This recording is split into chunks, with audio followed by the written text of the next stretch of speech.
हाँ जी, तो हमने गवर्नर जनरल शुरू कर रखे थे। हमने पढ़ा था कि 1773 के रेगुलेटिंग एक्ट में कहा गया कि बंगाल का गवर्नर है वो गवर्नर जनरल कहलाएगा। मद्रास और बॉम्बे प्रेसिडेंसी कुछ शक्तियों के तहत उसके अधीन रहेगी। उसकी सहायता के लिए 4 मेंबर्स की एग्जीक्यूटिव काउंसिल होगी जिसमें सभी डिसीजन मेजोरिटी से लिए जाएंगे, और यदि वोट बराबर हो जाते हैं तो गवर्नर जनरल कास्टिंग वोट डाल सकता है। कलकत्ता में सुप्रीम कोर्ट होगा जो केवल कलकत्ता सिटी के लिए होगा, और ब्रिटिश लॉज इंप्लीमेंट किए जाएंगे उसमें, और यदि बाहर की दोनों पार्टियां एग्री करती है तो मुकदमे को यहाँ पर सुना जा सकता है। कंपनी का कोई भी कर्मचारी उपहार नहीं ले सकता, कंपनी का कोई भी कर्मचारी निजी व्यापार नहीं कर सकता। वॉरेन हेस्टिंग्स पहला गवर्नर जनरल था। वो बंगाल का अंतिम गवर्नर और बंगाल का प्रथम गवर्नर जनरल था। 1772 में बंगाल में ड्यूअल रूल को खत्म कर देता है। 1772 में वो 5 इयर्स कॉन्ट्रैक्ट सिस्टम लागू करता है और नए जमींदारों को ऊंची बोली के आधार पर ठेके देता है। यह व्यवस्था असफल रही क्योंकि नए जमींदार अनुभवहीन थे और पुराने जमींदारों ने किसानों को कर नहीं देने के लिए उकसाया था। 1776 में 1 ईयर कॉन्ट्रैक्ट सिस्टम लागू किया गया और ट्रेडिशनल जमींदारों को प्रायोरिटी दी गई थी। जुडिशियल रिफॉर्म की उसने डिस्ट्रिक्ट सिविल कोर्ट और डिस्ट्रिक्ट क्रिमिनल कोर्ट बनाए। डिस्ट्रिक्ट सिविल कोर्ट में कलेक्टर और डिस्ट्रिक्ट क्रिमिनल कोर्ट में इंडियन जजेज होते हैं, जिन पे अपीलेट कोर्ट बनाए गए।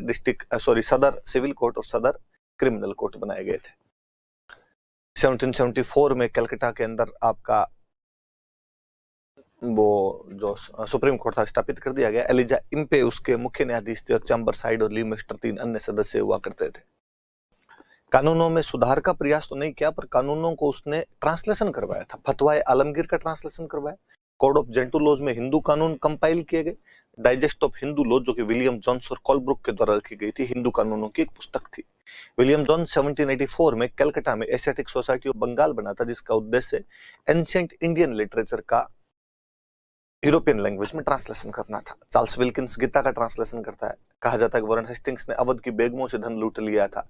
बनारस में धन लेकर चैत सिंह को हटाकर महिप नारायण को राजा बना दिया। बंगाल में मुबारकुद्दौला की सरंगसी का मुन्नी बेगम से धन लूट के ले आया था। नंद कुमार ने जब उसके खिलाफ केस किया तो उल्टा नंद कुमार को फॉर्जरी के केस में फंसाकर फांसी लगा दी गई थी। जब वह वापस गया तो एडमंड बर्क ने उसके खिलाफ मुकदमा चलाया था।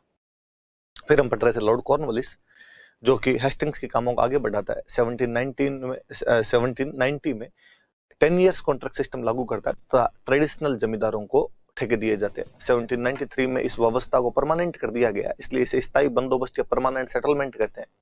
जमींदार भूमि के मालिक थे, इसलिए इस व्यवस्था को जमींदारी सिस्टम कहते हैं। जॉन सोर ने इसका ड्राफ्ट तैयार किया था, इसलिए इसको जॉन सोर सिस्टम भी कहा जाता है। 19% एरिया ऑफ ब्रिटिश इंडिया में इंप्लीमेंट किया गया था। इसमें बंगाल, नॉर्थ कर्नाटका और बनारस आया करते थे इस व्यवस्था के अंदर। और हम कहते हैं कि इस व्यवस्था से कंपनी के समय और धन के अंदर बचत हुई थी। कंपनी के कर्मचारी दूसरे विभागों में लगे तो उनकी एडमिनिस्ट्रेटिव एफिशिएंसी बढ़ गई थी। जो कंपनी के लिए जमींदार जो थे वो एक समर्थक वर्ग मिल गया था, और इस वजह से कंपनी ने आगे किसान विद्रोहों को, राष्ट्रवाद की भावनाओं को कुचल दिया था। कंपनी की जो इनकम थी वो फिक्स हो गई, डिसाइड हो गई थी, अतः कंपनी अपनी फ्यूचर पॉलिसी को ढंग से बना सकती थी। हालांकि कंपनी को इसमें शॉर्ट टर्म प्रॉफिट ज्यादा हुए थे, लॉन्ग टर्म में लॉस उठाना पड़ा था, इसलिए कंपनी बाद में साउथ इंडिया में रैयत बाड़ी और नॉर्थ इंडिया में महलबाड़ी व्यवस्था अपना लेती है। भारतीयों को हानियां भी, क्योंकि कंपनी टैक्स बहुत ज्यादा लिया करती थी। कंपनी ने शुरू में जो भी टैक्स डिसाइड किया बहुत ज्यादा था। जमींदार समय समय पर टैक्स बढ़ा दिया करते थे। टैक्स लेने का तरीका बहुत गलत हुआ करता था। इस वजह से भारतीय किसानों को भी हानियां हुई। उन जमींदारों ने भूमि में सुधार का कोई प्रयास नहीं किया था, उल्टे शहरों में जाके बस गए, इसलिए एब्सेंटी लैंडलॉर्ड हो गए। उन्होंने राष्ट्रवाद की भावनाओं को कुचलने का काम किया था। इन सब वजह से भारतीयों को तो हानियां हुई और उनको लाभ हुआ अंग्रेजों को। हालांकि जमींदारों को भी इसमें एक हानि थी कि सनसेट लॉ की वजह से यदि कोई समय पर जमा नहीं करवा पाता तो उसकी जो जमींदारी थी वो छीन ली जाती थी।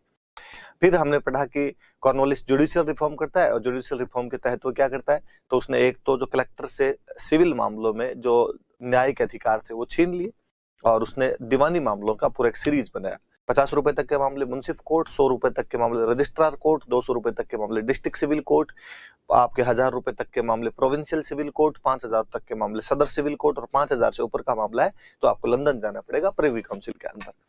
और उसने क्रिमिनल जो केसेस थे उनके लिए सर्किट कोर्ट्स बनाए थे। 4 सर्किट कोर्ट बनाए गए थे, और उन 4 सर्किट कोर्ट में से 3 बंगाल में ढाका, मुर्शिदाबाद और कलकत्ता, और एक बिहार में पटना के अंदर स्थापित किया गया था। वो कानूनों में सुधार करता है। 1793 में वो कॉर्नवालिस संहिता या कॉर्नवालिस कोड बनाता है, जिसके तहत सेपरेशन ऑफ पावर किया गया था। आपके सॉवरेनिटी ऑफ लॉज लागू किया गया था, अंग भंग की जगह कठोर कारावास दिया जाएगा, विटनेस के रिलीजियस क्वालिफिकेशन का कोई असर नहीं पड़ेगा, मर्डर का इंटेंशन चेक करेंगे न कि उसका तरीका देखा जाएगा, वकालत शुरू की गई थी और ब्लड मनी की व्यवस्था को खत्म कर दिया गया था। हम कहते हैं यहाँ से हमारा जो मॉडर्न जुडिशियल सिस्टम वो लागू होता है, जिसमें सॉवरेनिटी ऑफ लॉ था और पार्शलिटी किसी भी प्रकार की नहीं की जाती थी, और ये वेस्टर्न आइडियोलॉजी पर आधारित था। हम कहते हैं इसमें हालांकि कुछ कमियां भी थी, क्योंकि न्याय धीमा और महंगा हो गया था, करप्शन इसके अंदर बढ़ गया था, ज्यादातर जजेज यूरोपियन थे, इसलिए वो हमारे कस्टम नहीं समझ पाए, और कानून इतने कॉम्प्लिकेटेड थे कि भारतीय अब न्यायालय की शरण में ना जाकर जातीय पंचायतों की शरण में जाने लगे। हम और पढ़ते हैं कि कॉर्नवालिस आईएएस और आईपीएस का जन्मदाता था। उसके बाद जॉन सोर है, उसका कोई काम हमने पढ़ा नहीं। फिर लास्ट क्लास में हमने वेलेजली पढ़ा, जो कि भारत में सहायक संधि प्रणाली को लागू करता है। इस व्यवस्था को सबसे पहले अपनाने वाला आदमी फ्रेंच गवर्नर डुप्ले था, लेकिन बड़े तौर पर इसको वेलेजली ने लागू किया। क्यों लागू करते हैं अंग्रेज? तो अंग्रेजों के लागू करने का कारण यह था कि उनको खतरा था कि नेपोलियन भारत पर आक्रमण कर सकता है और उस समय भारतीय राजा नेपोलियन की साइड में हो सकता है। हालांकि मराठों के अलावा कोई भी अंग्रेजों को भारत में टक्कर नहीं दे सकता, पर भारतीय राजा संघ बना सकते हैं। अंग्रेज चाहते थे कि उनके पास एक सेना हो, पर उसका खर्चा भारत से ही निकले। वो एक पॉलिटिकल पावर थे, पर बट वो अब पॉलिटिकल स्टेबिलिटी प्राप्त करना चाहते थे, इसलिए उन्होंने राजाओं के साथ में सब्सिडरी अलायंस की, और राजा कहा गया कि आपको अपने सिक्योरिटी के मामले और जो एक्सटर्नल अफेयर्स है वो हमें देने पड़ेंगे। इसके लिए हमारी एक सेना आपके वहां पर रहेगी, हमारा एक रेजिडेंट आपके वहां पर रहेगा, और वो इंटरनल अफेयर्स में आपके हस्तक्षेप नहीं करेगा। यदि कोई रियासत बड़ी है तब तो हमें सॉवरेन एरिया दे दो, यदि कोई रियासत छोटी है तो हमें इसके बदले में कैश मनी दे दो, और विदाउट कंसेंट ऑफ कंपनी आप किसी भी यूरोपियन को अपनी सर्विस के अंदर नहीं रख सकते हैं।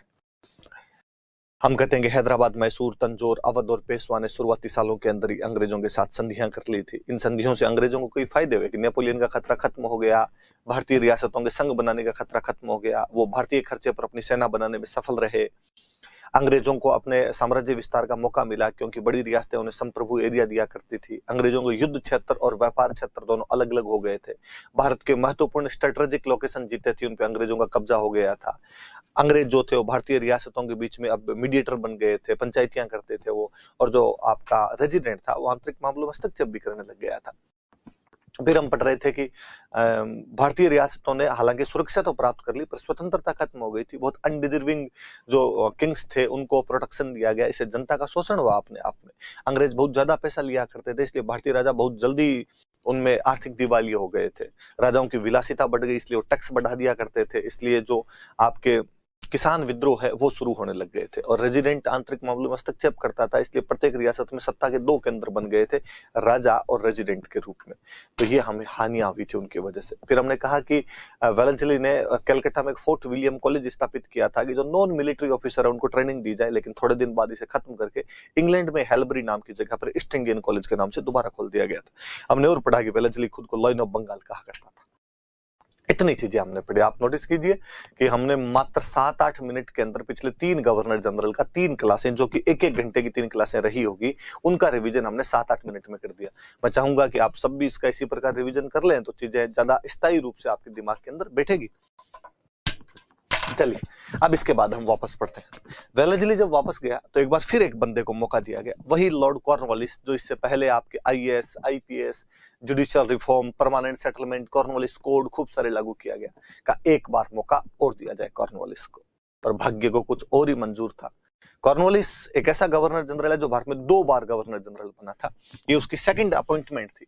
या तो क्लाइव के लिए कहा जाता है कि क्लाइव भारत में 2 बार गवर्नर बना था, लॉर्ड क्लाइव था, वो बंगाल का 2 बार गवर्नर बना था। या कॉर्नवालिस के लिए है कि वो 2 बार बंगाल का गवर्नर जनरल बना था। पर भाग्य को कुछ और ही मंजूर था। कॉर्नवालिस यहां पर आया और थोड़े दिनों बाद में उसकी डेथ हो गई गाजीपुर में। मुझे लगता है वो यहाँ पे मरने के लिए आया होगा, तो बेचारे की दूसरी अपॉइंटमेंट उसको भारत खींच के ले आई और यहाँ पर उसकी मृत्यु हो गई थी। तो याद रखिए कि एक कौन सा गवर्नर जनरल है जिसकी गाजीपुर में मृत्यु हो गई थी, तो कॉर्नवालिस की गाजीपुर में मृत्यु हो गई थी। और कोई बात नहीं। अचानक ये मर गया, तब किसको कहा जाए? तो एक था जॉर्ज बार्लो। तो बार्लो कहा, भाई बार्लो तू अंदर आ और तू फटाफट यहाँ पर बन। तो लॉर्ड जॉर्ज बार्लो को यहाँ पर बना दिया गया, 2-1 साल के लिए बीच में रखा गया था। बार्लो के टाइम में साउथ इंडिया में मद्रास के पास में अपने एक जगह पड़ती है वेल्लोर, वहां वेल्लोर में रिवोल्ट हो गया। 1806 में वेल्लोर में रिवोल्ट हुआ, विद्रोह हुआ। तो अपने दिमाग में सबसे पहले आएगा कि विद्रोह किया किसने? तो यह विद्रोह सिपाहियों के द्वारा किया गया। इट वाज सिपोई म्यूटिनी, सिपाहियों ने विद्रोह कर दिया। अब अगला क्वेश्चन दिमाग में आता है कि सिपाहियों ने विद्रोह क्यों कर दिया, तो इसके अंदर लिखा हुआ कारण क्या थे, क्योंकि सिपाहियों के जो धार्मिक प्रतीक थे वो बंद कर दिए गए। मैं वापस बताता हूं। अक्सर शुरुआत के अंदर अंग्रेजी सेना के अंदर भारतीयों में से जो ब्राह्मण और क्षत्रिय हुआ करते थे, ज्यादातर वो ही लोग सेना के अंदर शामिल हुए थे। हालांकि बाद में दूसरे वर्ग भी शामिल हुए, पर शुरुआती काल के अंदर ब्राह्मण और क्षत्रिय ज्यादा हुआ करते थे। ब्राह्मण तिलक वगैरह लगाया करते थे, क्षत्रिय कानों के अंदर कोई कुंडल वगैरह पहना करते थे। और अंग्रेजों ने कहा कि भाई ये तुम्हारे जो भी रिलीजियस सिंबल है, कोई मंदिर जाओ तब लगा के जाओ यार, सुबह सुबह टिक्के लगा लगा के फौजी आ जाते हैं यहाँ पे। फौजियों का कोई अनुशासन नाम की भी चीज होती है, उनका रहने का तरीका अलग तरीके का होना चाहिए। तुम चोटियां रखते हो यार, फौजी एकदम आसपास साइड से एकदम बाल कटे हुए वैसा होना चाहिए। और आज के बाद ने तुम्हारे टिक्के हाथों में मोलियान बांध बांध कहते हो, ये सब बंद की जाए। और भारतीय फौजी उनका वैसा और कुछ भी करवा लो, लेकिन ये नहीं, हम इस बात पर विद्रोह कर देंगे। तो हमारे रिलीजियस सिंबल बैन किए गए थे, इस वजह से भारतीय फौजियों ने विद्रोह कर दिया था। वैसे मैं बताऊं, आज दिन तक ही रिलीजियस सिंबल बैन है, ये चीजें नहीं की जा सकती। अपवाद कुछ जरूर है कि भाई सिखों को दाढ़ी रखने की अनुमति दे दी जाए, ऐसे अपवाद जरूर मिल जाएंगे, लेकिन वैसे फौज आज भी कहती है नहीं भाई एकदम वो साफ सुथरे तरीके से रहो यार, क्या अपने रिलीजियस सिंबल यहाँ पर लेके रखते हो। तो फौजियों को आदत होती है सुबह सुबह ही अपने सेविंग करने लग जाते हैं। तो ये उसने जॉर्ज बार्लो के टाइम में मद्रास के अंदर ये रोक लगाई गई, रिलीजियस सिंबल बैन किए गए, इसलिए वेल्लोर के फौजियों ने विद्रोह कर दिया था। मैंने बताया कि बंगाल में गवर्नर जनरल बैठता था, मद्रास और बॉम्बे के अंदर गवर्नर बैठा करते थे। तो गवर्नर जनरल जॉर्ज बार्लो है, ये तो कहां बैठा है, बंगाल। तो मद्रास में कोई ना कोई गवर्नर होगा, और मद्रास में उस समय गवर्नर था Lord William Bentinck. Lord William Bentinck Madras का गवर्नर हुआ करता था। बार्लो ने बेंटिक को मैसेज किया कि बेंटिक तुम्हारे वेल्लोर में विद्रोह हो गया है, और मैंने सुना है कि रिलीजियस सिंबल बैन किए गए, इनकी वजह से विद्रोह हुआ है, क्या कहना है तुम्हारा। उसने कहा सर ये तो है ही रीजन अपने आप में, पर मैं इससे भी बड़ा एक रीजन और मानता हूं। कि क्या कि सर थोड़े दिन पहले अखबारों पे रोक लगा दी गई थी, प्रेस बैन कर दी गई थी हमारे यहां पर, जो फ्रीडम ऑफ एक्सप्रेशन होता है उस पर रोक लगा दी गई थी, इस वजह से विद्रोह हुआ। बाहरलों ने कहा यार मजाक कर रहा है तो, इसमें अखबारों का क्या लेना देना हुआ। उसने कहा सर यदि अखबार बैन नहीं किए जाते ना, तो विद्रोह अचानक नहीं फूटता है, थोड़े दिन सुगबुगाहट होती है, फिर उसके बाद कोई विद्रोह होता है। तो यदि ये पहले अखबार बैन नहीं होते, तो ये जो सुगबुगाहट होती इसकी खबर अखबार में आ जाती कि फौजियों में ऐसी कोई बातें चल रही है, और मैं जाके निपट लेता। अब अखबार तो बंद है, तो मुझे तो पता ही नहीं चला कि कब बुलबुला फूटेगा, और इनकी सुगबुगाहट होके रह गई और अचानक ये फूट गया। वरना जब शुरू में कुछ सुगबुगाहट जैसी स्थिति होती है, थोड़ी बहुत बातें होती है, क्यों बंद कर दिया यार, क्या तरीका, हमारा धर्म भ्रष्ट कर रहे हैं, उसी टाइम में जाके बात कर लेता। और बंदे के आपके साथ मतभेद हो सकते हैं, असंतोष डिस्कंटेंट हो सकता है कि आपसे वो सेटिस्फाई नहीं हो, पर कोई जाके आप बात कर लेते हो तो बंदे को थोड़ा ठीक लगता है, और लगता है कि नहीं यार कम से कम बात करने तो आया। अब उसका असंतोष भी है, वो सेटिस्फाई भी नहीं है, आप बात भी नहीं कर रहे। क्यों बात नहीं कर रहे, क्योंकि आपको पता ही नहीं ऐसा कुछ चल रहा है, क्योंकि अखबार बैन है। इस चक्कर में सर ये हुआ। इसलिए प्लीज अखबार चालू करवाओ यार, ताकि न्यूज आ जाए थोड़ी सी, कैसा कुछ होने वाला है जाके अपने कर दे। ये वही बात है, कई बार नहीं आता कि भास्कर में अखबार में आया, कि अब कोई पत्रिका के अंदर आया कि फलाने फलाने मोहल्ले के अंदर नगर निगम के सफाई कर्मचारी नहीं पहुंच रहे हैं, लग रखा है कूड़ा करकट का ढेर, और अगले दिन वो कूड़ा करकट का ढेर नगर निगम वाले हटा लेते हैं वहां से, और अगले दिन आता है खबर का असर। भास्कर ने पहले ही दे दी थी चेतावनी, लोग कर सकते हैं आंदोलन, नगर निगम ने की त्वरित कार्रवाई। तो ऐसा ये अधिकारी जितने भी होते हैं, आप भी जब लग जाओगे, आप अखबार सुबह सुबह डेली पढ़ोगे, और अपने एरिया की कोई घटना होगी, अरे ये मामला चल रहा है, फटाफट पहले ये देख लो भाई, अखबार में न्यूज आ गई आज। तो याद रखना कि किसने कहा था वेल्लोर विद्रोह के बारे में कि अखबारों पर बैन की वजह से ऐसा हुआ। तो जो मद्रास का गवर्नर था लॉर्ड विलियम बेंटिक, वो कहता है। तो बार्लो के टाइम एक ही बात है, 1806 में वेल्लोर के अंदर सिपाहियों ने विद्रोह कर दिया था, क्योंकि उनके रिलीजियस सिंबल, उनके धार्मिक प्रतीक बैन कर दिए गए थे। मद्रास के गवर्नर ने कहा था कि ऐसा इसलिए किया गया है क्योंकि प्रेस पर प्रतिबंध है। चलिए आगे बढ़ते हैं। मिंटो के बारे में एक ही बात है, 7 से 13 के बीच मिंटो रहा। अमृतसर की संधि मेरी पूरी पढ़ाई हुई, आपके दिमाग में आ जाना चाहिए कि रणजीत सिंह और अंग्रेजों के बीच में हुई थी, जिसमें अंग्रेजों का गवर्नर जनरल लॉर्ड मिंटो प्रथम था, लेकिन बातचीत करने के लिए चार्ल्स मेटकॉफ गया था, और इस संधि में कहा गया था कि सतलज नदी हम दोनों के बीच की बाउंड्री। रणजीत सिंह सतलज के इधर नहीं आएगा, उधर जितना चाहे उतना जा सकता है। रणजीत सिंह खूब गया, मुल्तान, कश्मीर और पेशावर पर उसने कब्जे कर लिए थे। इसी संधि में कहा गया था कि सिंध पर तुम्हारे जो अधिकार है वो तुम्हें छोड़ने पड़ेंगे। तो ये बातें हमने सारी वहां पे रणजीत सिंह में कर ली, इसलिए मैं यहाँ नहीं पढ़ा रहा, मैं केवल याद दिला रहा हूं आपको कि लॉर्ड मिंटो प्रथम के समय हमने अमृतसर की संधि पढ़ी थी। अब एक बड़ा गवर्नर जनरल पढ़ते हैं आगे, लॉर्ड हेस्टिंग्स। याद रखें, जो शुरुआत का पहला गवर्नर जनरल बंगाल का पड़ा था वो वॉरेन हेस्टिंग्स है, जो बंगाल का अंतिम गवर्नर और बंगाल का प्रथम गवर्नर जनरल है। अब हम एक 60 वर्षीय बुढ़े को पढ़ने जा रहे हैं जिसका नाम लॉर्ड हेस्टिंग्स है। हालांकि शक्ल से लगता नहीं, यंग मैन से लगता है, यूं विचारों के अंदर खोया हुआ, पर 60 साल का आदमी था भाई। गोरे धोली चामड़ी होती है तो शायद इतना लगते नहीं होंगे। लॉर्ड हेस्टिंग्स 13 से 23 खूब 10 साल के आसपास रह के गया था।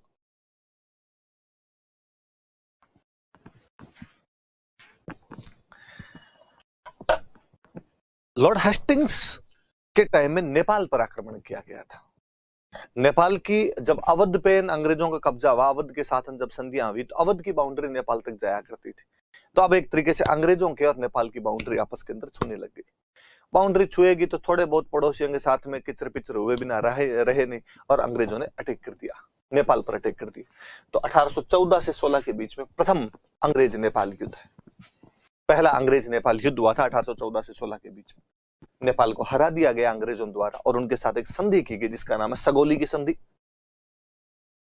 सगोली की संधि की गई थी 1816 में।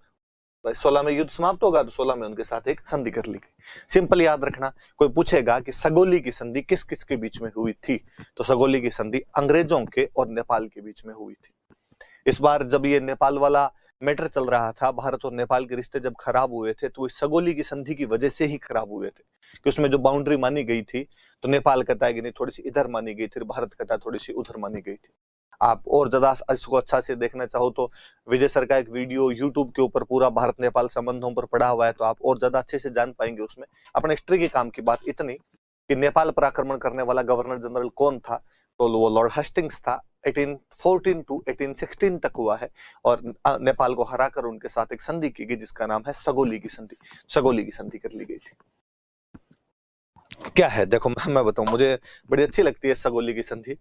सगोली की संधि में बेसिकली हमने नेपाल से कुछ एरिया ले लिए थे। हमने क्या, अंग्रेजों ने वो एरिया ले लिए।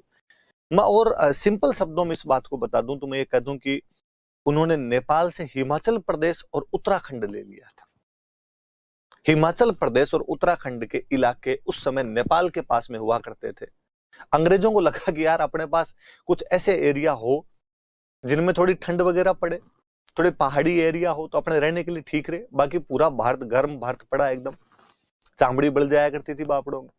तो उन्होंने कहा कि यार ये शिमला, नैनीताल, डलहौजी, चंबा, लंसडाउन, मसूरी, ये जितने भी अच्छी अच्छी जगह पे आप घूमने के लिए जाते हैं, ये पहले नेपाल के पास हुआ करती थी। सगोली वाली संधि में 1816 के अंदर अंग्रेज इसको लेके आए थे और अंग्रेज जब गए तो वापस नेपाल को नहीं दे के गए, अपने पास ही छोड़ गए। तो नेपाल तो अभी तक भी कहता रहता है कि ये हमारे हैं, हमारा ग्रेटर नेपाल वहां तक है, हमें वापस दिया जाना चाहिए। पर हम कहते हैं ना मुन्ना, ऐसी गलतियां नहीं करते, अब तो हमारे ही हैं। हालांकि अभी तो भारत के पूर्व महामहिम प्रणब मुखर्जी की जो बुक आई उसके अंदर महामहिम ने यह भी लिखा है कि नेपाल तो बापड़ा 47 में कह रहा था भारत को कि पूरे को ले लो, मुझे गोद आने के लिए तैयार हूं मैं आपके, क्या करूंगा, अलग बैठा बैठा दे एकदम साइड के अंदर। हिंदू राष्ट्र हूं, आप हिंदू राष्ट्र हो, और मेरे तो बढ़ के भी कहीं मेवाड़ से ही आए थे, इसलिए प्लीज मिला लिया जाए। पर तब हमारे देश में आदर्शवाद बहुत ज्यादा हावी था। चाचा नेहरू ने कहा कि नहीं, हम साम्राज्यवाद के विरुद्ध एक लड़ाई लड़कर आजाद हुए हैं, हम किसी देश को ऐसे मिलाकर साम्राज्यवादी नीति को बढ़ावा नहीं देना चाहते। ऐसा प्रणब मुखर्जी अभी लिख के गए थे। तो जो नेपाल बापड़ा पूरे आने के लिए तैयार था, तो उसने कहा ठीक है भाई, ये वाले रख लो बोले। तुम सिक्किम नेपाल का हुआ करता था, अंग्रेजों ने इस संधि में सिक्किम आजाद करवाया, नेपाल से अंग्रेजों ने ले लिया था। हालांकि बाद सिक्किम में एक राजा हुआ करता था चोगियाल, चोगियाल वहां के राजा को बोलते थे। चोगियाल के साथ संधि की, चोगियाल को कहा कि तू वहां से अलग है भाई, तेरे बर्तन भांडे अलग कर ले, तेरा नेपाल के साथ में कोई भी लेना देना नहीं है। नेपाल वालों को कहा कि तुम बड़ी फड़फड़ करते हो रहे, आज के बाद हमारी एक आर्मी तुम्हारी वहां रहेगी। ये अंग्रेजों का सीधा सिस्टम है, जहां भी संधि करेंगे वहां कहेंगे हमारी आर्मी को तुम रखो और तुम इसके पैसे और दो। तो काठमांडू के अंदर अपनी एक आर्मी छोड़ के आ गए और उसके पैसे भी बेचारे नेपाल वाले दिया करते थे। पर अंग्रेजों को इस युद्ध के अंदर एक चीज समझ में है कि गोरखा बड़े बहादुर लोग हैं, बहुत शानदार तरीके से लड़े थे गोरखे इस युद्ध के अंदर। उनको यह भी समझ में आया कि पहाड़ी क्षेत्रों में गोरखे जितने अच्छे लड़ सकते हैं, बाकी वाले लड़ाके इतने अच्छे साबित नहीं हो सकते। तो उन्होंने उस समय गोरखाओं को कहा कि गोरखों आओ और हमारी इंडियन आर्मी ज्वाइन कीजिए। ब्रिटिश इंडियन आर्मी उस समय बोला करते थे, तो गोरखों को ब्रिटिश आर्मी में शामिल करना शुरू किया। अंग्रेजों को बड़ा फायदा हुआ और 1857 का जो वॉर हुआ था, जो हमारी क्रांति है, जो रिवोल्ट है, उसमें गोरखा अंग्रेजों के सबसे बड़े स्वामी भक्त, लॉयल, वफादार रहे थे। क्रांति को दबाने में उन्होंने बड़ी मदद की थी। पर इस बात को मैं आज तक लेकर आऊं तो मैं कहूंगा कि गोरखे आज भी उतने बहादुर और वफादार है और इंडियन आर्मी के अंदर अपनी सेवाएं देते हैं। और ये तो नेपाल के साथ तो अब आपने जरूर बाउंड्री वगैरह बना दी पूरी तरीके से, वरना पहले बॉर्डर खुला सा ही था, आपने इधर से उधर चले जाओ, इधर से उधर आ जाओ। यूपी बिहार वालों के तो आधो सौ का तो कुंवारपना नेपाल में उतरता था, जाके उधर शादियां कर करके बापड़े वापस आया करते थे। तो यूपी बिहार वालों को तो यूं लगता था कि ससुराल कईयों का, किसी लड़के का ससुराल उधर, किसी लड़के का ससुराल इधर, ये सब हुआ करता था। अब थोड़ा जरूर थोड़े रिश्ते से खराब हुए, इसलिए मामला जरूर गंभीर हो गया था वहां पर। बाकी पहले तक तो ऐसा हुआ ही करता था, पूरी तरीके से हम एक दूसरे को और जुड़े हुए हैं। नेपाल अलग हो भी नहीं सकता है, नेपाल हमारा ही है।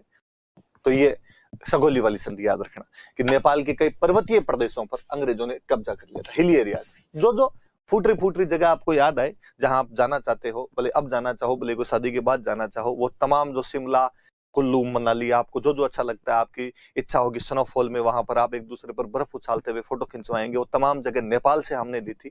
अतः जब भी आप ऐसा कोई बर्फ उछालने वाला सीन करें, तब आप थैंक यू नेपाल जरूर बोले। आप थैंक यू लॉर्ड हेस्टिंग्स बोले कि हेस्टिंग्स यदि वो युद्ध नहीं करता तो शायद ये नेपाल से अपने पास में नहीं आते। सिक्किम से नेपाल का नियंत्रण खत्म किया गया था, काठमांडू में अंग्रेजों ने सेना तैनात कर दी थी, गोरखों को अंग्रेजी सेना के अंदर शामिल कर लिया गया था। गुरखात जिन्होंने 99 का जो कारगिल वॉर हुआ था, आपने उसमें शानदार भूमिका निभाई थी पाकिस्तान से भारत को जितवाने में। इसी टाइम एक समस्या और हुई। मराठे जब भारत में लूटपाट किया करते थे तो उनके साथ में लड़ने वाली एक जाति थी, इसका नाम था पिंडारी। ऐसा कहा जाता है कि साउथ के अंदर एक पिंड नाम का पौधा होता है, उस पिंड नाम के पौधे से शराब बनती है, उस शराब को पीने वाले पिंडारी थे और वो मराठों के साथ लड़ने के लिए जाया करते थे। मेलकम नाम का एक अंग्रेजी इतिहासकार हुआ है, वो कहता है कि मराठे शिकारी थे जो शिकार की तलाश में इधर उधर निकलते, मतलब लूटपाट के लिए निकलते। पिंडारी उनके शिकारी कुत्ते थे। इस पर शिकारी जो होता है वो पहले अपने कुत्तों को भगा के शिकार को हांफने पर मजबूर कर देता है, फिर उसके बंदूक मार के शिकार कर लेता है। उसी प्रकार पिंडारी मराठों से आगे जाते, गांव के अंदर आग लगाते, अपनी नरसंसता दिखाते और उसके बाद मराठे जाते। और मराठे अगला, तब तक आदमी सरेंडर कर चुका होता था, वो मराठों को कहते बापुड़ा काली गाय हूं, तेरे को जो चाहिए वो दूंगा, इनको रोक तू। और मराठे वहां से पैसे लेके आ जाया करते थे। मराठे 1803 से 6 वाला जो सेकंड एंग्लो मराठा वॉर था, उसमें हार के अंग्रेजों के साथ संधि कर चुके थे और मराठों की लूटमार बंद हो चुकी थी। जब मराठों की लूटमार बंद हो गई तो पिंडारी मराठों के पास गए। पिंडारियों ने मराठों को कहा कि साहेब, आज दिन तक हम तो आपके साथ ही लड़े हैं, आपका नमक खाया है, आप जहां जहां गए हो आपकी तरफ से हम गए हैं, सैलरी भी नहीं ली, हमने तो कहा केवल लूट का धन है, उसमें से परसेंटेज दे देना, पर अब आपने तो दुकान बंद कर दी, रोजगार मर गया हमारा तो पूरा, अब हम क्या करें। तो मराठों ने कहा यार, अब हमारी तो अंग्रेजों के साथ संधि हो गई और हम तो ये लूटमार नहीं कर पाएंगे। तो पिंडारियों ने कहा साहब कोई तरीका तो बताओ दूसरा। तो मराठों ने कहा तुम स्टार्टअप शुरू कर दो, अपने लेवल पे करना शुरू कर दो। तो पिंडारियों ने अपने लेवल पर लूटमार करनी शुरू कर दी। अब पिंडारी अपने लेवल पर लूटमार करेंगे तो कहां लूटमार करेंगे, तो आसपास के इलाके में, और आसपास के इलाके अंग्रेजों के अंडर में आने लग गए थे, इसलिए वो अंग्रेजों के इलाकों में जाके लूटमार करने लग गए।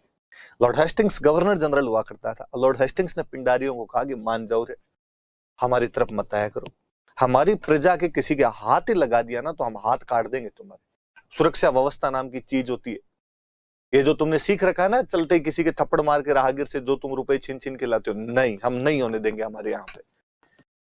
पर पिंडारियों को चस्का लगा हुआ था। पिंडारी पूरे भारत में इधर उधर लूटमार अंग्रेजों के, मराठों के साथ में सीख गए थे। कोई केंद्रीय सत्ता रही नहीं, मुगल कमजोर हो गए थे, अपने राजस्थान वाले राजा ये कमजोर थे, मध्य भारत के राजा कमजोर हो रखे थे। उस टाइम जो कोई आदमी 2000 की फौज लेके इधर उधर निकलता, कुछ ना कुछ लूटमार करके ले ही आता था। पिंडारियों ने सब जगह तबाही मचा रखी थी उन दिनों में।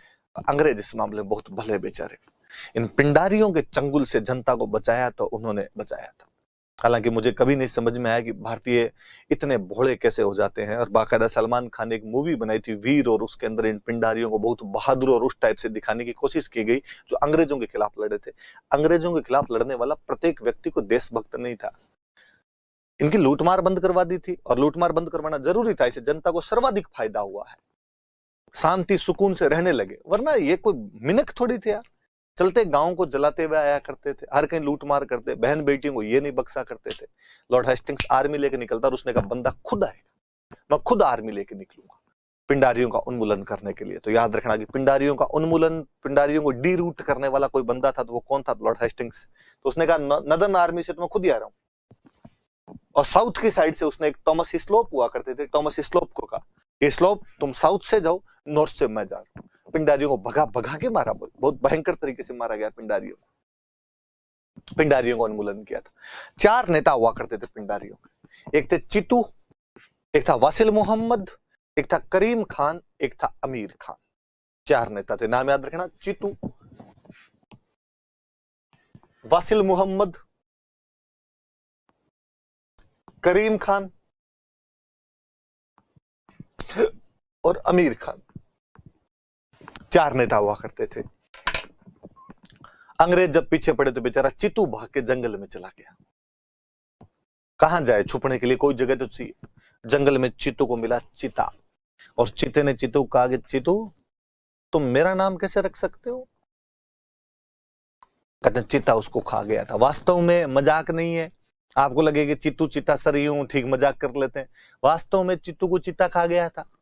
कोई आपको पूछे कि कौन से पिंडारी नेता को चीता खा गया था, तो चित्तू को चीता खा गया था। वासिल मोहम्मद था। वासिल मोहम्मद भाग के सिंधिया के पास चला गया। सिंधिया मराठों का मुख्य सरदार, ग्वालियर का राजा। वासिल मोहम्मद सिंधिया के पास गया, उसने सिंधिया को जाकर कहा, माई बाप आपकी तरफ से लड़ते थे, आपके कहने पे स्टार्टअप शुरू किया था, अंग्रेज मार रहे हैं, प्लीज बचाओ। सिंधिया ने कहा कि हाँ हाँ वासिल मोहम्मद साहब आइए, बैठिए आराम से, नौकरों का भाई चाय पानी का इंतजाम करो साहब के लिए, साहब आए। बिठाया और साइड में जाके अंग्रेजों को फोन किया कि वासिल मोहम्मद इधर आया हुआ है, आ जाओ। अंग्रेज आए फटाफट, वासिल मोहम्मद को पकड़ा और पकड़ के जेल में डाल दिया। और जेल में उस आदमी को लगा कि यार दोस्त दोस्त ना रहा, दुनिया पित्तल दिए, विश्वास करने लायक कोई बचा ही नहीं। अब सिंधिया ने पकड़वा दिया मुझे, घर पे बिठा के पकड़वा दिया। और उस आदमी को लगा कि अब ये दुनिया, ये महफिल मेरे काम की नहीं है। वो आदमी सुसाइड कर लेता है। चित्तू को चिता खा जाता है, वासिल मोहम्मद सुसाइड कर लेता है। 2 बचे, करीम खान और अमीर खान। अंग्रेजों ने पकड़ा और पकड़ का आज के बाद लूट मार नहीं करोगे। तो इन्होंने कहा कि साहब हमारे एक ही काम आता है, कोई पेट भरने का जुगाड़ तो दूसरा होना चाहिए ना। तो करीम खान को अंग्रेजों ने, यूपी में गोरखपुर पड़ता है, गोरखपुर के पास में एक जमींदारी दे दी कि आज के बाद यहां का जितना रेवेन्यू वगैरह आता है वो तू रख लेना, पर लूट मार मत कर। करीम खान ने कहा ठीक है सर। अमीर खान अपने राजस्थान में तब भटक रहा था। यदि आपको थोड़ा बहुत याद आए तो कृष्णा कुमारी विवाद हम सब इसी से संबंधित पढ़ते हैं, अमीर खान पिंडारी से। इसको अपने राजस्थान के अंदर सिंधिया की जमीन हुआ करती थी टोंक के आसपास में, सिंधिया से छीनी और सिंधिया से छीन के उन्होंने टोंक वाली जागीर दे दी। और अचानक कुछ लुटेरों को बाकायदा यहाँ पे नवाबी बना दिया गया था अपने। तो अमीर खान पिंडारी जो अब तक बेचारा इधर उधर केवल लूटमार करता ही घूमता था, अंग्रेजों ने कहा कि आज के बाद तुम राजा हो। तो 1817 में अपनी टोंक रियासत अंग्रेजों के द्वारा बनाई गई थी। अमीर खान पिंडारी को अपने यहाँ पर राजा बना दिया गया। फिर अमीर खान पिंडारी भी सुधर गया, अपने चुपचाप अपनी रियासत के अंदर ही रहता था। तो याद रखना, चित्तू को चिता खा गया, वासिल मोहम्मद को सिंधिया ने गिरफ्तार करवाया, और सिंधिया ने गिरफ्तार करवाया तो इसने बाद में जेल में सुसाइड कर लिया। करीम खान को गोरखपुर के पास की जागीर दी गई, अमीर खान को अपने टोंक की जागीर दे दी गई थी। ये याद रख लेना। फिर और क्या, प्रशासनिक सुधार, एडमिनिस्ट्रेटिव 2 चीजें हुई। मैंने बताया कि बंगाल में लॉर्ड कॉर्नवालिस एक इकोनॉमिक पॉलिसी लागू करता है, या मैं और अच्छा बताऊं तो लैंड रेवेन्यू पॉलिसी लागू करता है, जिसको हम परमानेंट सेटलमेंट बोलते हैं, स्थायी बंदोबस्त। की कंपनी ने अपना लैंड रेवेन्यू परमानेंट कर दिया था, जमींदारों को लैंड का ओनर बना दिया था, और जमींदार किसानों से टैक्स लेते और किसान जमींदार कंपनी को दे दिया करते। और कंपनी ने कहा कि हम जितना एक बार डिसाइड कर रहे हैं हम इसमें बढ़ोतरी नहीं करेंगे। पर कंपनी को बाद में समझ में आया कि एक समय के बाद में जब फसलों की रेट बढ़ जाती है तो लैंड रेवेन्यू भी तो बढ़ना चाहिए ना। पर कंपनी बेचारी चूंकि वादा कर चुकी थी, इसलिए उसने बाद में लैंड रेवेन्यू नहीं बढ़ाया। पर उसे लगा कि चलो बंगाल में तो जबान दे दी, यहां तो लैंड रेवेन्यू नहीं बढ़ा सकते, पर बाकी जगह तो इससे सबक लो। तो उन्होंने साउथ इंडिया में और नॉर्थ इंडिया में परमानेंट सेटलमेंट लागू नहीं की। उन्होंने साउथ इंडिया में एक व्यवस्था लागू की जिसको हम रैयतबाड़ी बोलते हैं, उन्होंने नॉर्थ इंडिया में एक व्यवस्था लागू की जिसको हम महालवाड़ी बोलते हैं। ये दोनों व्यवस्थाएं भी लॉर्ड हेस्टिंग्स के टाइम में लागू हुई थी। तो परमानेंट सेटलमेंट कॉर्नवालिस के टाइम लागू हुआ बंगाल में, रैयतबाड़ी साउथ इंडिया में और महालवाड़ी नॉर्थ इंडिया में लॉर्ड हेस्टिंग्स के टाइम में लागू हुई थी। ये याद रखना। दक्षिण भारत में रैयतबाड़ी और उत्तर भारत में महालवाड़ी व्यवस्था जो थी ये लागू की गई थी। क्या थी व्यवस्था, इनके बारे में और पढ़े हैं अपन। पहले हम रैयतबाड़ी पढ़ते हैं, मैं समझाऊं यदि आपको थोड़ा सा। तो रैयत का मतलब होता है किसान। साउथ इंडिया में रैयत का मतलब किसान होता है। मुझे लगता है ये शब्द रियाया से बना है। रियाया का मतलब होता है जनता, और रियाया जनता ज्यादातर उस समय खेती किया करती थी, तो उससे रैयत पे ले गए। रैयत का मतलब किसान। परमानेंट सेटलमेंट को जमींदारी सिस्टम भी कहते हैं, क्योंकि उसमें जमींदार भूमि का मालिक था और कंपनी जमींदार से टैक्स लिया करती थी और जमींदार किसान से लेकर आता था। जमींदारों ने बाद में किसानों से कर बढ़ाए थे, लेकिन कंपनी को उतना ही हिस्सा दिया करते थे जितना 1792 में शुरुआत 93 के अंदर लागू किया गया था। रैयतबाड़ी में अंग्रेजों ने कहा कि भाई यहां जमींदार नहीं लेके आएंगे, यहां हम डायरेक्ट किसान से सीधा contact, farmer to company. Company सीधा अपने बंदे भेजेगी और बंदे भेज के किसानों से टैक्स लेगी, क्योंकि कंपनी को लगता था यार सीधा जब अपने लेंगे तो टाइम टू टाइम बढ़ा भी लेंगे। तो कंपनी ने साउथ इंडिया के अंदर परमानेंट सेटलमेंट लागू नहीं किया, बल्कि एक रैयतबाड़ी व्यवस्था लागू की जिसमें कंपनी सीधा किसान से भू राजस्व लेती थी। अब अपने दिमाग में आया कि क्यों नहीं लागू किया, परमानेंट सेटलमेंट यहां भी लागू कर लेते। तो एक तो सीधी सी बात होती है कि कोई नई व्यवस्था लागू की है, इसका मतलब पुराने वाली में कहीं ना कहीं कमी है। पुराने वाली कौन सी है, तो परमानेंट सेटलमेंट है। तो परमानेंट सेटलमेंट के अंदर क्या क्या कमियां हो सकती है। तो परमानेंट सेटलमेंट में एक तो कमी यह है कि कंपनी भू राजस्व बढ़ा नहीं सकती थी। कंपनी ने कह दिया था हमारा स्थायी है, इसीलिए इसको स्थायी बंदोबस्त कहा गया, जबकि अब वो बढ़ाना चाहते थे। फिर कंपनी ने यह सोचा था कि किसान जमींदार को जब जमीन का मालिक बना देंगे तो जमींदार भूमि में सुधार करेगा, लैंड रिफॉर्म करेगा, भूमि को और समतल करेगा, खेती योग्य बनाएगा, तो यहां से और ज्यादा फसलें आएगी। पर जमींदार ने भूमि में सुधार का कोई भी प्रयास नहीं किया। उल्टा हमने पढ़ा था कि जमींदार शहरों में जाके बैठ गए थे और एब्सेंटी लैंडलॉर्ड की एक समस्या उत्पन्न हो गई थी। तो स्थायी बंदोबस्त में न तो कंपनी कर बढ़ा सकती थी, जमींदारों ने भूमि में सुधार का प्रयास भी नहीं किया, जमींदार शहरों में बैठ गए तो एब्सेंटी लैंडलॉर्ड आने लग गए थे। और फिर सबसे बड़ी बात, साउथ इंडिया में जमींदार थे ही नहीं। बंगाल में बड़े तौर पर जमींदार थे, इसलिए कंपनी उनको मीडिएटर बना सकती थी। साउथ इंडिया में इतनी जमींदारी व्यवस्था इतने ढंग से नहीं थी। मतलब शिवाजी के टाइम से यहाँ पे रैयतबाड़ी ही हुआ करता था। तो फिर कंपनी ने कहा कि जब यहाँ जमींदारी नहीं है तो बिचौलिया बनाएंगे किसको, टैक्स लेके कौन आएगा, इससे अच्छा आपने तो खुद ही ले लेते हैं।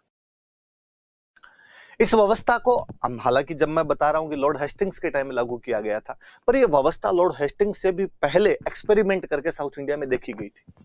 आप याद करो कि थर्ड एंग्लो मैसूर युद्ध, तीसरा अंग्रेज मैसूर युद्ध, जिसमें अंग्रेज टीपू सुल्तान को हरा देते हैं, टीपू सुल्तान के आधे राज्य पर कब्जा करते हैं और उस आधे राज्य को 3 भागों में बांटते हैं। क्यों? क्योंकि 3 लोग एक साथ लड़ रहे थे, अंग्रेज, मराठे और हैदराबाद का निजाम। अंग्रेजों ने 3 जगह रखी, मलाबार, डिंडीगुल और बारामहल। मराठों को कहा तुंगभद्रा के ऊपर वाला भाग ले लो, निजाम को कहा कि कृष्णा और पेन्नार के बीच का भाग ले लो। मैं वापस आना चाहूंगा कि अंग्रेजों ने 3 जगह रखी थी, डिंडीगुल जहां कभी हैदर अली ने अपने हथियारों का कारखाना लगाया था, एक मालाबार जो कि केरला में जगह पड़ती थी और अंग्रेज मालाबार पे कब्जा करके अपनी समुद्री सीमा को सील करना चाहते थे वहां से, एक जगह बारामहल। ये जो बारामहल वाली जगह 1792 में जब अंग्रेजों ने कब्जा किया था, तो इस जगह पे उन्होंने सबसे पहले रैयतबाड़ी लगाई थी। पर एक्सपेरिमेंट करके देखा था, कैप्टन रीड नाम का अंग्रेजों का एक बंदा हुआ करता था, कैप्टन रीड ने एक्सपेरिमेंट किया और एक्सपेरिमेंट सक्सेसफुल रहा। क्योंकि जब किसान को कहा गया कि तू भूमि का मालिक है, तो किसान भी एक तरीके से कहीं ना कहीं अंग्रेजों का समर्थक बना और उसने लगा कि हाँ यार ये सही है, अपने को भूमि का मालिक बनाया गया। भाई जिससे आप टैक्स लोगे उसको जमीन के मालिकाना हक भी देने पड़ेंगे। परमानेंट सेटलमेंट में ये हक जमींदार को दिए गए, रैयत बाड़ी में ये हक रैयत को दिए गए। रैयत का मतलब किसान। तो अंग्रेज ये भी चाहते थे कि किसान को यदि भूमि का मालिक बनाया जाएगा तो किसान जो होगा वो अपना समर्थक बन जाएगा, और जब समर्थक बन जाता है ना कोई, तो कोई भी सरकार अपने एडमिनिस्ट्रेटिव रिफॉर्म्स आराम से लागू कर पाती है कि उसके जो भी समर्थक होंगे वो इसके प्रत्येक सुधारों को अपना समर्थन दे देंगे, और वो कहेंगे कि हाँ साहब ये सरकार कर रही है तो एकदम सही कर रही है। तो अंग्रेजों ने इस चक्कर के अंदर साउथ इंडिया के अंदर क्या लागू कर दिया आपने, जो रैयत बाड़ी। एक्सपेरिमेंट पहले करके देखा हुआ था, अब ढंग से। मुनरो नाम का एक अफसर हुआ करता था, उसने मद्रास में लागू कर दी। एल्फिंस्टन नाम का एक अफसर हुआ करता था, उसने बॉम्बे में व्यवस्था लागू कर दी। दो प्रेसिडेंसियों में देखो बड़े तौर पे, बॉम्बे में और मद्रास में। ये लगभग ब्रिटिश इंडिया का 51% था। परमानेंट सेटलमेंट तो केवल 19% एरिया पे था, ये 51 मतलब आधे से भी ज्यादा। कुल मिला के 70% एरिया पे 19% में परमानेंट सेटलमेंट लागू होता था, और 51% मतलब बॉम्बे और मद्रास दोनों प्रेसिडेंसी के अंदर उन्होंने रैयत बाड़ी व्यवस्था लागू कर दी थी। बॉम्बे में इसको लागू करता है एल्फिंस्टन, और मद्रास में इसको लागू करता है मुनरो। पढ़ते हैं देखो, रैयत बाड़ी इसका मतलब होता है किसान। Peasant was made owner of land in this system. किसान को भूमि का मालिक बना दिया गया था। कंपनी सीधा किसान से टैक्स लेती थी। आगे बात समझ में, जब भूमि का मालिक तू है तो उससे ही लेगी अपने आप में। सबसे पहले इस व्यवस्था को 1792 में कैप्टन रीड ने 12 महल से लागू किया था। आप और याद करना, मैंने जब 12 महल शुरू में पढ़ाया था तब भी मैंने कहा था इसको याद रखना, आगे फिर काम आएगा। तो कोई पूछे कि कंपनी ने रैयत बाड़ी व्यवस्था को प्रयोग के तौर पर सबसे पहले कहां लागू किया था, तो 12 महल में 1792 में कैप्टन रीड इसको लागू करता है। फिर 1820 के आसपास बड़े तौर पर मद्रास में करता है टॉमस मुनरो, बॉम्बे में करता है एल्फिंस्टन। यह व्यवस्था भारत के 51% एरिया पर लागू होती थी। ये बात मैंने बताई अभी आपको। क्यों लागू किया गया भाई, तो हम कहेंगे भाई पहले वाले सिस्टम में कई लूप होल्स थे, कई कमियां थी स्थायी बंदोबस्त। क्या कमियां, तो कंपनी भू राजस्व नहीं बढ़ा सकती, उन जमींदारों ने भूमि में सुधार का कोई प्रयास नहीं किया, अनुपस्थित जमींदारों की श्रृंखला बन गई थी, एब्सेंटी लैंडलॉर्ड आ गए थे,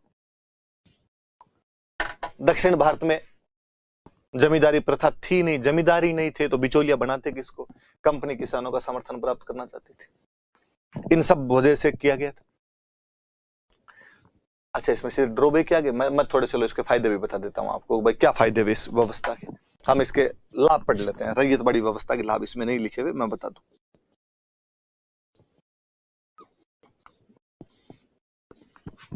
रैयत बाड़ी व्यवस्था के लाभ, दो चार भली बात कर लेते हैं। एक लाभ तो लाभ वही, कंपनी को ज्यादा लाभ होंगे, पर एक लाभ यह भी हुआ कि जब किसान को कहा गया तू जमीन का मालिक है, और किसान को अपनी भूमि से खूब प्यार होता है। एक खेत था, कहा गया ये खेत आज के बाद तेरा है। मान लो 20 बीघा का एक खेत है, इसमें 15 बीघा तो जमीन अच्छी है और 5 बीघा जमीन अच्छी नहीं है। लेकिन जब उसको मालिकाना हक दिए गए तो उसे लगा यार 5 बीघा को भी मैं सुधारूं।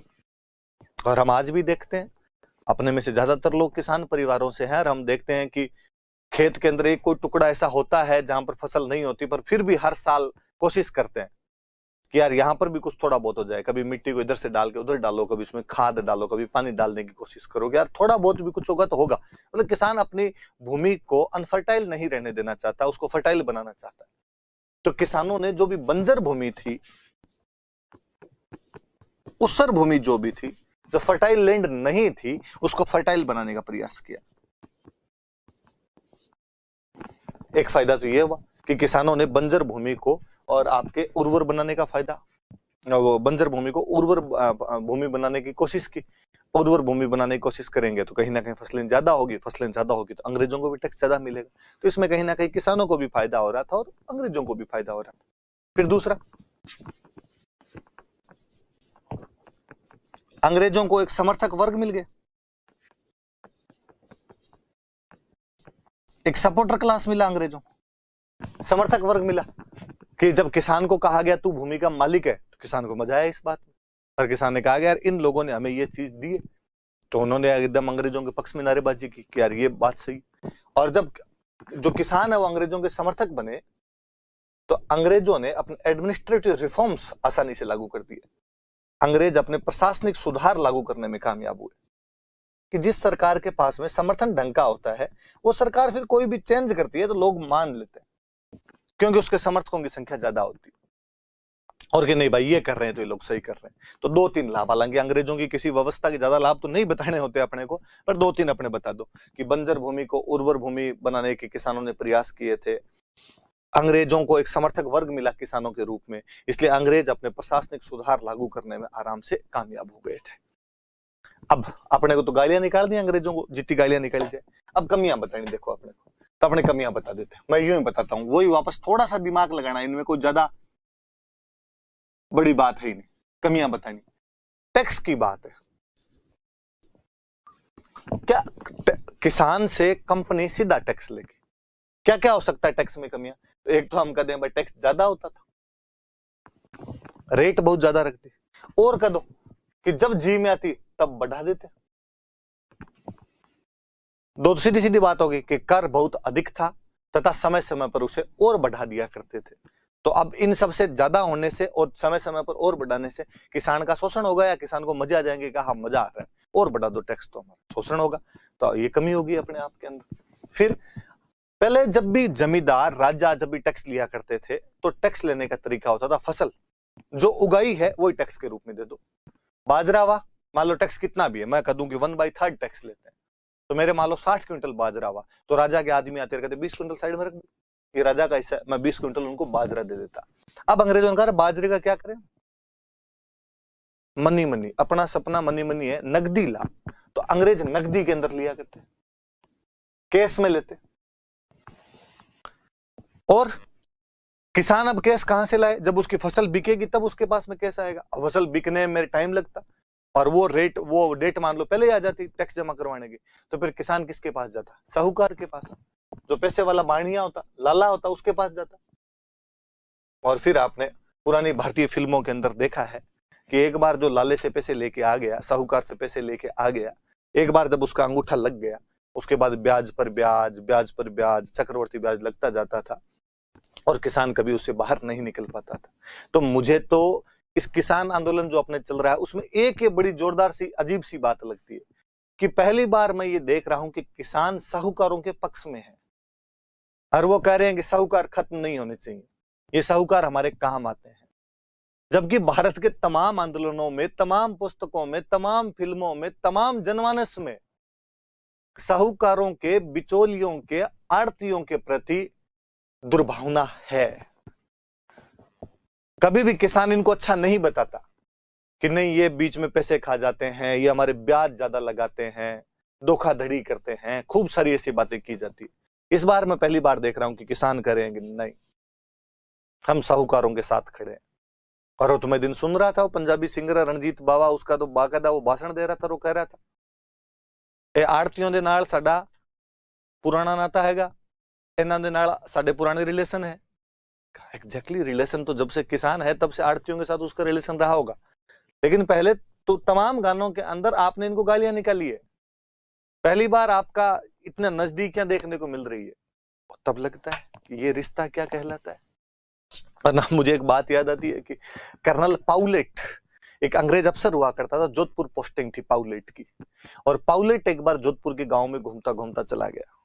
पटेलों का गांव था, वो एक पटेल थे गांव के, उन पटेल के पास गया और उनको जाके पाउलेट ने पूछा कि पटेल हमारा राज आने से तुम सुखी हो या नहीं हो। पटेल ने कहा कि साहब सुखी है, अंग्रेजों का राज जब से आया है सुख है हमारे।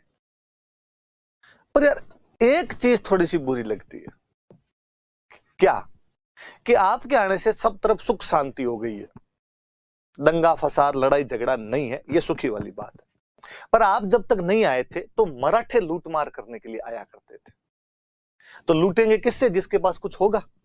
तो होता किसके पास था, साहूकारों के, बाणियों के पास होता था। तो कि मराठे इन साहूकारों के पास जाते, 2-3 साल में कभी मराठे आते, इन साहूकारों के पास जाते, इनका धन छीन छान के ले जाते और इनके कागज पानड़े और बाढ़ जाया करते थे, इनके कागजों के आग लगा जाते वो सब की। और जब कागजों के आग लगा दी तो ये जो साहूकार हमसे पैसे मांगते थे, अब वो जब कागज ही नहीं बचे तो हमसे क्या मांगते। तो मराठे हमारे एक फायदा करवा जाया करते थे और ये पैसे मांगने जैसे भी नहीं बचते थे। अब यार आप आ गए ना, तो अब इनके कागजे तो अब बढ़ नहीं रहे, तो ये तो यार हर साल हमसे पैसे मांगने के लिए आ जाते हैं। तो मुझे लगा कि वह किसान इस बात से राजी था कि इनके यार पन्ने बढ़ जाए तो ठीक है, अपने को पैसे नहीं देने पड़े, ये झूठा जोड़ता है यार पैसे, तो अपने जितने होते हैं उस पर ब्याज लगा लगा के डबल ट्रिपल कर देता है और ये लेता है। वास्तव में तो किसान और आड़ती के बीच के रिलेशन ऐसे ही थे। हमें यहाँ भी आपको लिखना है कि चूंकि नकदी में धन लिया जाता था, अतः किसान को नकदी प्राप्त करने के लिए साहूकार के पास, लेंडर के पास जाना पड़ता और किसान साहूकार के चंगुल के अंदर फंस जाया करता था, ट्रैप हो जाया करता था, और फिर मदर इंडिया जैसी फिल्में बनानी पड़ती है। तो याद रखना, टैक्स ज्यादा थे इसलिए किसान का शोषण हुआ, समय समय पर बढ़ा देते इसलिए किसान का शोषण हुआ, और वसूली का तरीका बहुत कठोर था, स्ट्रिक्टली वसूल किया करते थे। आज का आज देना है तो देना है, वरना हम जमीन लेने का तरीका नकदी में, नकदी के लिए साहूकार के पास जाना पड़ेगा, साहूकार के पास में जाओगे तो उसमें ट्रैप हो जाओगे। हम कहते हैं कि उधर जो जमींदार हुआ करते थे वो किसानों का शोषण करते, यहाँ तो जमींदार थे ही नहीं तो किसान राजी हो गए होंगे। नहीं भाई, वहां जमींदार टैक्स लेने जाते थे, यहाँ कोई ना कोई तो टैक्स लेने जाएगा, तो कौन जाएगा? तो कंपनी ने अपने रेवेन्यू ऑफिसर बनाए, वो रेवेन्यू ऑफिसर टैक्स लेने के लिए जाते। वो जो रेवेन्यू ऑफिसर हुआ करते थे कंपनी के, वो अब जमींदारी बन गए थे, वो जमींदार की भूमिका निभाने लग गए थे। जब किसानों से टैक्स वो लेंगे तो वो पूरी चलाते। पटवारी जी, ग्राम सेवक, हम इनके लिए भी तो कहते हैं कि भाई ये भी तो किसानों के पास जाकर उनसे रिश्वत लेनी और काम करने, सब प्रकार की चीजें बताते हैं हम। तो ये कंपनी के जो कर्मचारी थे उनको लगता है कि हाँ यार, जो किसान उनको दूध दही छाछ घी टाइम पे पहुंचा देता, उसको थोड़ा बहुत इधर उधर नापने में ज्यादा कर देते, जो नहीं पहुंचाता उसका और कुछ नाप दिया करते थे। तो कंपनी के जो राजस्व अधिकारी थे, उनके जो रेवेन्यू ऑफिसर थे, उन्होंने अब जमींदारों का रोल निभाना शुरू कर दिया था, वो अब जमींदारों के जैसे ही हो गए थे। तो ये भी अपने आप में किसानों के नुकसान वाली बात। फिर हम कहेंगे कि कंपनी ने भी भूमि में सुधार का कोई प्रयास नहीं किया। कि कोई कहे भाई कंपनी तो भूमि में सुधार करती, तो कोई भूमि में सुधार नहीं, कोई लैंड रिफॉर्म नहीं, कोई किसानों को थोड़े बहुत पैसे देती, वित्त उपलब्ध करवाती, फाइनेंस करती, अच्छी खेती कर लो, कोई कंपनी रिसर्च करती एग्रीकल्चर में, किसानों को थी ये बीज लगाओ ये करो, उनके पास साधन थे वो कर सकते थे। पर अपने को कंपनी को गालियां निकालनी है ढाप के, अपने कहेंगे वो भूमि में कोई सुधार भी नहीं कर रहे थे, कोई पैसे भी नहीं लगा रहे थे उसके अंदर, कोई रिसर्च वगैरह को भी बढ़ावा नहीं दे रहे थे, अच्छे बीज दे, कोई अच्छे आपकी खेती के औजार लेके आए कि इनकी वजह से हो जाए ऐसा। जबकि उनके जब औद्योगिक क्रांति हो गई, इंडस्ट्रियल रिवोल्यूशन हो गई थी, तो उनके ये सब चीजें आ गई थी, तो हमें भी दे देते। तो हम कहेंगे कि वो हमें भी नहीं देते। उल्टा हम कहेंगे कि कंपनी जो थी उसको तो साउथ इंडिया का तो पता और नहीं था। साउथ इंडिया में कई जगह ऐसी है जहां पर बहुत अच्छी फसलें होती है, कई जगह ऐसी है जहां पर फसलें खराब होती है, और उन्होंने अपनी मर्जी से जहां जो आया वो टैक्स अलग अलग क्षेत्रों में अलग अलग टैक्स और लगा दिए कि अलग अलग क्षेत्रों में अलग अलग कर लगा दिए। तो कहीं पे फसल अच्छी होती थी वहां पे कम कर लग गए, कहीं पे फसल खराब होती थी वहां पे ज्यादा कर लग गए। तो ये भी अपने आप में किसानों को शोषण करने वाली ही बात थी। तो ये सब चीजें भी याद रखनी। तो कमियां में क्या है? टैक्स ज्यादा, समय समय पर बढ़ा देते, वसूली का तरीका बहुत कठिन था, नकदी में लेते, इसलिए किसान साहूकारों के चंगुल में फंस गए थे। वो जो राजस्व अधिकारी थे वो जमींदारों की तरह बर्ताव करने लग गए थे। कंपनी ने भूमि में सुधार का प्रयास नहीं किया, वित्त उपलब्ध नहीं करवाया, रिसर्च करके कोई अच्छे बीज नहीं दिए, अच्छे इंस्ट्रूमेंट नहीं दिए, और कंपनी ने साउथ इंडिया के अलग अलग क्षेत्रों में अलग अलग कर लगा दिए थे। इसलिए वास्तव में साउथ इंडिया का जो भू राजस्व सिस्टम था वो गड़बड़ा गया था। फिर पहले ऐसा नहीं माना जाता था कि जो भूमि है वो किसान की, कैसा माना जाता है कि भूमि राजा की है, भूपति राजा को, इसलिए कोई भी आदमी जिसके पास भूमि होती है वो बेच नहीं सकता था। लेकिन अब जब कहा गया कि किसान की भूमि है तो किसान बेच भी सकता है, तो हम कहेंगे इसमें क्या बुरी बात हो गई? बुरी बात यह है कि अब जब इस साहूकार के पैसे ज्यादा हो जाते तो जमीन रख लिया करता था, ये गिरवी रखने वाले काम इसके बाद में ज्यादा हुए, और अब इतने ज्यादा मतलब ब्याज लग के पैसे हो जाया करते थे कि वो कहता कि जमीन तो गिरवी है तू हो रहा गिरवी, इसमें काम करेगा 10 साल तब तेरा पीछा छुड़ेगा इससे। तो भूमि और किसान दोनों बिकाऊ हो गए थे एक तरीके से। और जो हमारी प्राचीन व्यवस्था हुआ करती थी वो पूरी तरीके से छिन्न भिन्न हो गई थी। हम पढ़ लेते हैं क्या क्या तरीके। शुरू से पढ़ते हैं। कर की दर बहुत अधिक थी, मैंने बता दिया। इसकी वसूली भी कठोरता से की जाती थी। समय समय पर भू राजस्व बढ़ा दिया करती थी। भू राजस्व नकदी में था, अतः किसान साहूकारों के चंगुल में फंस गए। एक साथ ही बता दीजिए मैंने चारों बातें आपको। कंपनी ने भूमि में सुधार का कोई प्रयास नहीं किया। सुधार का मतलब आप वो समझना कि भाई वित्त भी उपलब्ध नहीं करवाया और कोई रिसर्च भी नहीं करवाया अच्छे। कंपनी के जो भी राजस्व अधिकारी थे वो जमींदार बन गए थे। कंपनी दक्षिण भारत की भू स्थितियों को समझ नहीं पाई, इसलिए कंपनी ने अलग अलग क्षेत्रों में अलग अलग भू राजस्व लगा दी। प्राचीन भारतीय ग्रामीण व्यवस्था टूट गई और किसान और भूमि दोनों बिकाऊ। वरना पहले आप यूं जमीन पे कब्जा नहीं कर सकते थे दूसरे की। कोई भी रुपए मांगते हैं तो रुपए चुका दूंगा। अब तो जमीन पे कब्जा कर लेता आदमी अगला कि भाई तेरी जमीन है तो मुझे दे, मैं तेरे से पैसे मांगता हूं। ये रैयतवाड़ी सिस्टम है। नॉर्थ इंडिया के अंदर वो लेके आए थे महलवाड़ी। महल का मतलब होता है गांव। या तो बड़ा गांव होता उसको महल बोलते, या कई छोटे छोटे गांव को ढाणियों को मिला के गांव बना लेते, उसको महल बोलते। बंगाल में कहा कि भूमि का मालिक जमींदार है। साउथ इंडिया में कहा भूमि का मालिक किसान है। नॉर्थ इंडिया में कहा कि भूमि का मालिक ग्राम सभा है। हर गांव में एक ग्राम सभा बनाई गई, बड़े बड़े किसानों को उस ग्राम सभा में शामिल किया गया। बंगाल में कहा कि जमींदार हमें टैक्स ला कर दे कंपनी को। साउथ इंडिया में कहा कि कंपनी सीधा किसानों से खुद लेगी। नॉर्थ इंडिया में उन्होंने कहा कि जो ग्राम सभा है बड़े बड़े किसानों की, ये हमें टैक्स ला के दे। गांव वाले मिलजुल के अपनी ग्राम सभा बनाओ, ग्राम सभा के द्वारा टैक्स निर्धारित किया जाए और हमें तो इतना टैक्स ये हम लेंगे, इतना लेके आओ। अब तुम किससे कितना कितना लोगे तुम जानो, तुम्हारे काम जाए। लंबरदार, पंजाबी गानों में आज भी आप लंबरदार लंबरदारनी सुन लोगे। वो सारे वो लंबरदार वो है जो महलवाड़ी व्यवस्था के तहत उन ग्राम सभा के अंदर बड़े बड़े किसान हुआ करते थे। तो साउथ इंडिया में नॉर्थ इंडिया में कहा गया कि महल बनाए जाए, गांव या गांव का समूह बनाया जाए और इसमें ग्राम सभा भूमि की मालिक है। मतलब एक तरीके से कोऑपरेटिव सिस्टम लाने का प्रयास किया गया। पूरे गांव का इस भूमि पर अधिकार है, व्यक्तिगत किसी के अधिकार नहीं दिए गए, जैसे कि उन्होंने साउथ इंडिया के अंदर दे दिया था। और पूरे गांव का भू राजस्व एक साथ तय किया जाएगा। हम तो इस गांव से 3000 रुपए लेंगे, अब तुम जानो, तुम्हारा काम जाने, तय करो आपस में मिल जुड़ के कि किसको कितना कितना देना है। इस व्यवस्था को सबसे पहले 1822 में एक बंदा था होल्ट मैकेंजी ने लागू किया, शुरू किया था, पर ढंग से इसको लागू करता है मार्टिन बर्ड। और इस बंदे का नाम याद रखना भाई, मार्टिन बर्ड का। मार्टिन बर्ड को कहा जाता है कि उत्तर भारत में भूमि सुधारों का जनक था।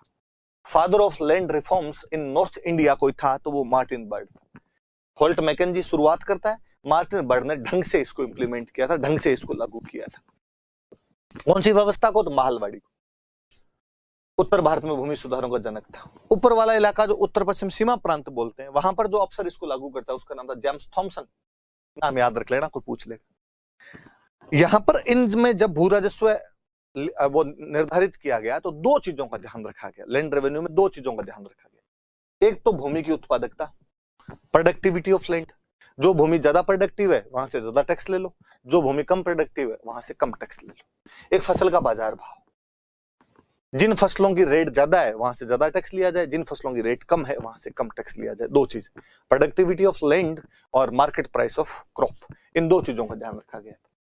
यह व्यवस्था ब्रिटिश भारत के 30% एरिया पर लागू होती थी। स्वाभाविक बात है, आपके परमानेंट सेटलमेंट 19% एरिया, आपके रैयत बड़ी 51% एरिया, तो 70 हो गई, पीछे 30 बची। तो यूपी एमपी पंजाब वाला जो ये क्षेत्र था इसमें तो थी महलवाड़ी। बॉम्बे मद्रास दोनों प्रेसिडेंसियां जो है वहां पर होती है रैयतवाड़ी। बंगाल वाली जो प्रेसिडेंसी थी वहां पर लागू कर दी गई थी परमानेंट सेटलमेंट।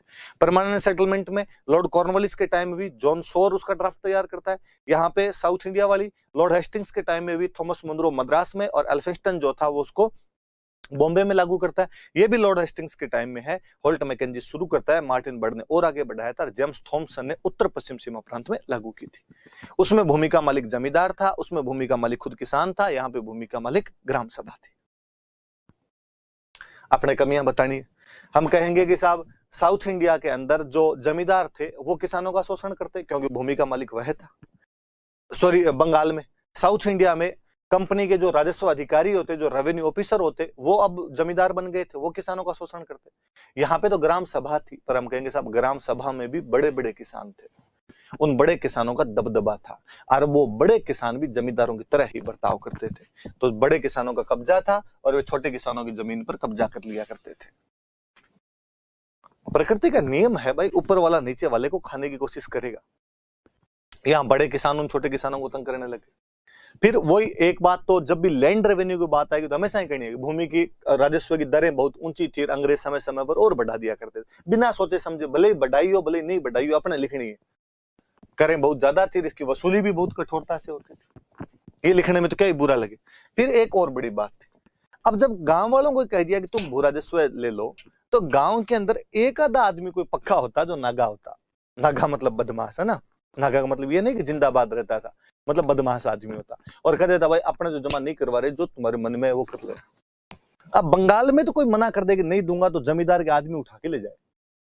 साउथ इंडिया में कोई मना कर दे तो कंपनी खुद ही पुलिस वालों का एक लावर पकड़ के साइड में 4 जूते मारो, ये क्या इसकी तो आत्मा टैक्स देगी।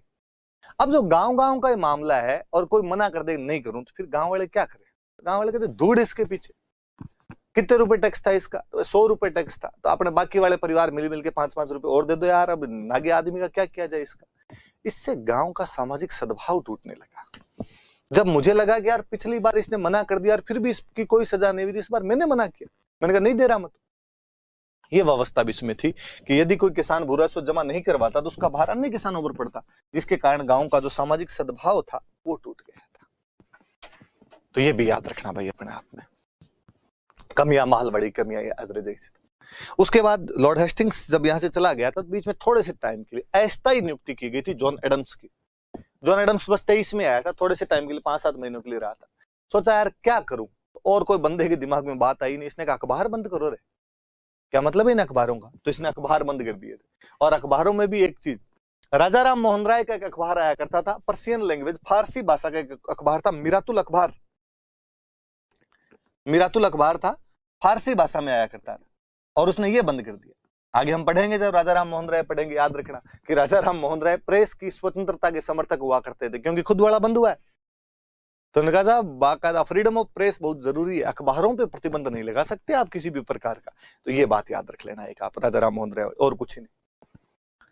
इसके बाद आया लॉर्ड एमस्ट 1823 से 28 में। अब सुनना मेरी बात, लॉर्ड हेस्टिंग्स जिसका हम लंबा चौड़ा पढ़ रहे थे, 13 से 23 के बीच में पढ़ रहे थे, वो जब इंडिया आया तो उसने एक सिस्टम देखा कि जो भी गवर्नर जनरल आता उसको मुगल बादशाह के पास जाना पड़ता, जाके हाथ जोड़ने पड़ते, कहना पड़ता है हे मेरे आदरणीय पिता, मैं तुम्हारा सेवक, मैं तुम्हारा नौकर तुम्हारे सामने उपस्थित हूं, मेरे लायक कोई सेवा हो तो बताओ।